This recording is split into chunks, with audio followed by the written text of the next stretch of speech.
तो फारूक भाई ने क्या क्या बातें सुनाई थी हमें। तू जो मिल गया, आप सब क्या भूल गए? दूसरे पर यकीन ना हो। पता नहीं किसकी बददुआ लगी है हमें। गलतफहमियां वहाँ होती हैं। अब दुआ करें कि मेरा शानू ठीक हो जाए। उसके लिए जो मुझसे इतना नाराज है। जहाँ एतबार ना हो,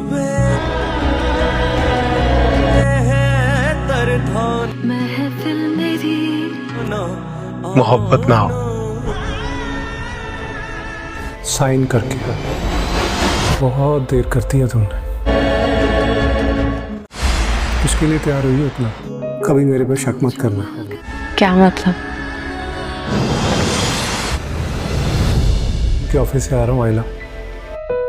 आइला, अगले एपिसोड में आप देखने वाले हैं कि एहतशाम को बेहोशी की हालत में हॉस्पिटल ले जाया जाएगा और आरफा उसकी तबीयत की वजह से बहुत ज़्यादा परेशान होगी। तो वहीं पर शम्सा अभी तक पुरानी बातें ही लेकर बैठी हुई होगी। उसे यही लग रहा है कि अभी अच्छा मौका है आरफा और फारूक से सारे हिसाब किताब बराबर करने का। लेकिन बीजान और आयला के समझाने पर शम्सा ये पुरानी दुश्मनियाँ भूल जाएगी और एहतशाम की तबीयत पूछने के लिए हॉस्पिटल जाएगी। और एहतशाम के होश में आने पर सब पर यह हकीकत भी वाज़ेह होने वाली है कि असल में एहतशाम और आयला के मामले में कौन गुनाहगार। आरफा को एहतशाम की हालत की वजह से अपने किए पर बहुत ज़्यादा पछतावा होगा, इसलिए वो साकिब और आयला दोनों से माफ़ी मांगने वाली है और इस तरह से ये फैमिली फिर से एक साथ हो जाएगी। दूसरी तरफ आप ये भी देखेंगे कि ऑन के दिल में आयला को लेकर बहुत ज़्यादा शिकवे होंगे कि आयला ने कभी उससे मोहब्बत की ही नहीं, क्योंकि अगर उसे मोहब्बत होती तो वो उस पर एतबार करती और जहाँ एतबार ना हो इसका मतलब वहाँ पर मोहब्बत नहीं है। और अपने इन्हीं ख्यालात का इजहार वो आयला के सामने करने वाला है और आयला को जोया भी समझाने वाली है